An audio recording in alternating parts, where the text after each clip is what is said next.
Pemirsa, Pemprov DKI mendiskusikan usulan Dirlantas Polda Metro Jaya terkait pengaturan jam kerja bagi karyawan agar lebih mudah mengatur kemacetan jalan di Jakarta. Jumlah kendaraan saat ini sudah mendekati masa sebelum pandemi dan perubahan jam puncak kemacetan menjadi lebih lama. Lalu lintas ibu kota Jakarta kembali padat setelah aktivitas masyarakat mulai normal pasca transisi pembatasan sosial berskala besar PSBB. Berdasarkan evaluasi Dinas Perhubungan DKI Jakarta, jumlah rata-rata kendaraan saat ini mendekati angka normal, sama seperti sebelum pandemi COVID-19, yaitu lebih dari 6.000 kendaraan per jam. Jam sibuk atau macet di Jakarta saat ini bergeser pagi maupun sore hari. Jika sebelum pandemi jam sibuk mulai pukul 6 hingga 8 pagi, kini bergeser dari pukul 6.30 hingga 9.30 pagi.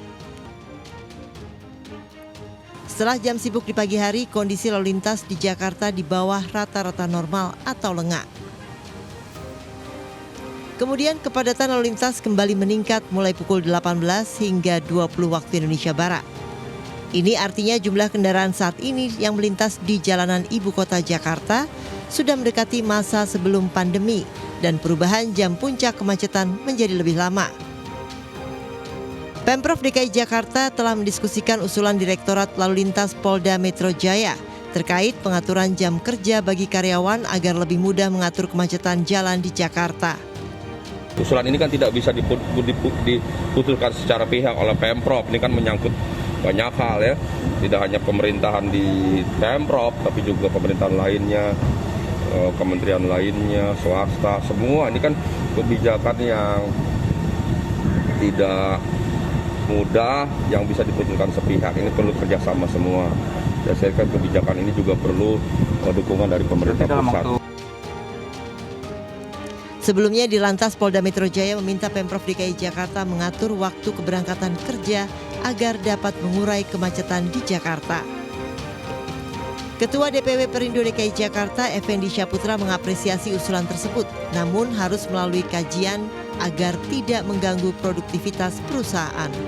Tentu banyak hal yang mesti dipertimbangkan dan ini juga harus dipertanyakan apakah dengan mengatur jadwal kerja supaya tidak bersamaan itu efektif untuk mengurangi kemacetan yang terjadi di DKI, karena bagaimanapun itu tentu akan mempengaruhi produktivitas perusahaan sendiri yang dimana mereka bekerja dengan waktu-waktu yang mungkin akan di luar waktu produktif. Saya pikir ini mesti dikaji lebih dalam dulu. Sebagai salah satu solusi atasi kemacetan, saat ini Pemprov DKI Jakarta menambah ruas jalan yang diberlakukan aturan ganjil genap, serta penambahan armada bus Transjakarta. Di sisi lain, pelayanan publik terhadap pengguna KRL serta armada bus Transjakarta ditingkatkan. Dari Jakarta Pusat, Rani Sanjaya, iNews melaporkan.